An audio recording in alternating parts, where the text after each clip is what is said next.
friends, welcome to Tamil Village Cooking. இன்னைக்கு நம்ம சேனல்ல நான் வந்து ஒரு சூப்பரான சைட் டிஷ் ரெசிபி தான் செஞ்சு காட்ட போறேன்.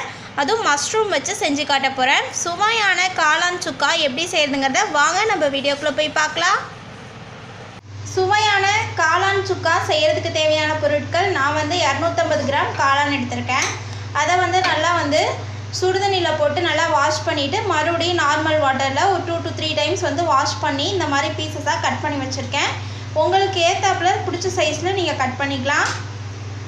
10லேருந்து 15 சின்ன வெங்காயத்தை இந்த மாதிரி சின்ன சின்ன பீசஸாக கட் பண்ணி வச்சுருக்கேன். உங்களுக்கு வெங்காயம் வேணால் நீங்கள் அதிகமாக கூட சேர்த்துக்கலாம். ஒரு வரமிளகாயை 2ஆக கட் பண்ணிக்கோங்க. கொஞ்சம் கருவேப்பிலை, 1 ஸ்பூன் இஞ்சி பூண்டு விழுது, ஒரு கனிஞ்ச தக்காளி இந்த மாதிரி சின்ன சின்ன பீசஸாக கட் பண்ணி வச்சுருக்கேன். 1 டீஸ்பூன் சோம்பு, ஆயில் தேவையான அளவு, உப்பு தேவைக்கேற்ப, 1 ஸ்பூன் சிக்கன் மசாலா இன்றைக்கி நான் சேர்த்துக்கிறேன். உங்களுக்கு காரம் அதிகமாக வேணால் நீங்கள் அதிகமாக சேர்த்துக்கோங்க. இது வந்து ஒரு 1/4 ஸ்பூன் அளவுக்கு நான் வரமிளகாய் தூள் சேர்த்துக்கிறேன். அதுவும் உங்களுக்கு காரம் அதிகமாக வேணால் இந்த தூள்லேயும் நீங்கள் கொஞ்சம் அதிகமாக சேர்த்துக்கலாம். மிளகுத்தூள் வந்து தேவையான அளவு, நான் வந்து அதுலேயும் 1 ஸ்பூன் அளவுக்கு சேர்த்துக்கிறேன். நீங்கள் வேணும்னா கம்மியாக கூட சேர்த்துக்கோங்க. அவ்வளோதாங்க சுவையான காளான் சுக்கா செய்யறதுக்கு தேவையான பொருட்கள். இப்போ வந்து கடாய் வச்சு ஒரு 3 ஸ்பூன் அளவுக்கு ஆயில் சேர்த்துக்கிறேன். இதில் வந்து 1 டீஸ்பூன் சோம்பு சேர்த்துக்கிறேன். இப்போ வந்து இதில் பிரியாணியில் சேர்த்துக்கிறேன். இப்போ வந்து வரமிளகாய், சின்ன வெங்காயம், கருவேப்பிலை எல்லாமே சேர்த்துருக்கேன். இது எல்லாத்தையுமே நல்லா இந்த மாதிரி வதக்கி விட்டுக்கலாம்.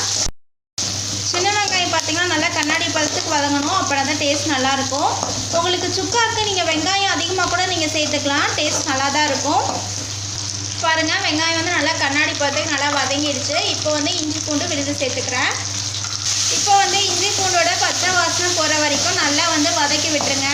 இஞ்சி பூண்டோட பச்சை வாசனை போயிடுச்சு. இப்போ நான் வந்து தக்காளி சேர்த்துக்கிறேன். தக்காளி வந்து சுக்காவுக்கு அதிகமாக சேர்த்தக்கூடாது, அதனால தான் நான் வந்து ஒரு மீடியம் சைஸ் தக்காளி தான் எடுத்திருக்கேன். இப்போ இதை வந்து நல்லா வந்து வதக்கி விட்டுருங்க. இப்போ வந்து மசாலா எல்லாமே சேர்த்துக்கிறேன். இப்போ வந்து 1/4 ஸ்பூன் அளவுக்கு வரமிளகாய் தூள், 1 ஸ்பூன் சிக்கன் மசாலா, இப்போ வந்து ஒரு 1/2 டீஸ்பூன் அளவுக்கு உப்பு சேர்த்துக்கிறேன். இப்போ வந்து மசாலா சேர்த்துருக்கனால ஸ்டவ்வை லோ ஃப்ளேமில் வச்சுக்கோங்க. வச்சுட்டு நல்லா மிக்ஸ் பண்ணி விடுங்க.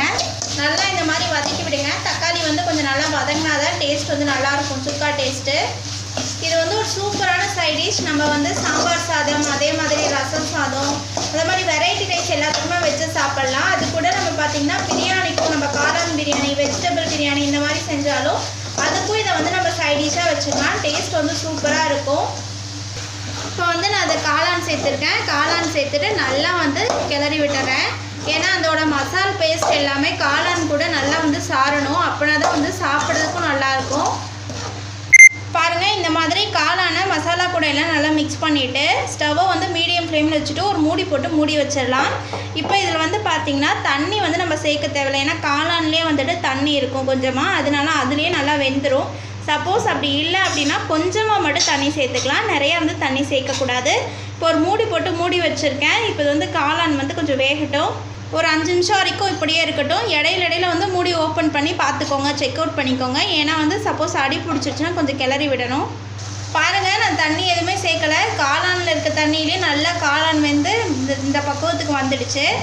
இப்போ வந்து நான் உப்பு சேர்த்துக்கிறேன். ஆல்ரெடி கொஞ்சமாக வதக்கிறப்ப உப்பு சேர்த்துருக்கேன். இப்போ தேவையான அளவு உப்பு சேர்த்துக்கோங்க. இப்போ வந்து ஸ்டவ்வை லோ ஃப்ளேமில் வச்சுட்டு மிளகுத்தூள் சேர்த்துக்கிறேன். நான் வந்து 1 ஸ்பூன் அளவுக்கு, 1 டீஸ்பூன் அளவுக்கு மிளகுத்தூள் சேர்த்துக்கிறேன். உங்களுக்கு காரத்துக்கு தேவையான அளவு நீங்கள் சேர்த்துக்கோங்க. இப்போ இதை வந்து நல்லா வந்து மிக்ஸ் பண்ணி விட்டுறலாம். பாருங்கள், தண்ணியே இல்லாமல் நல்லா ட்ரை ஆகிடுச்சு.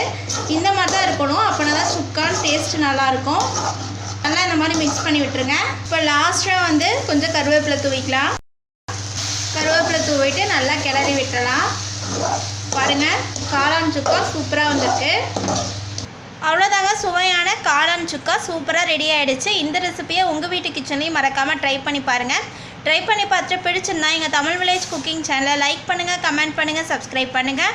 அப்படியே கூட இருக்கக்கூடிய பெல் ஐக்கானையும் ப்ரெஸ் பண்ணிடுங்க. இந்த வீடியோ உங்களுக்கு பிடிச்சிருந்தா ஷேர் பண்ணுங்கள். தேங்க்யூ.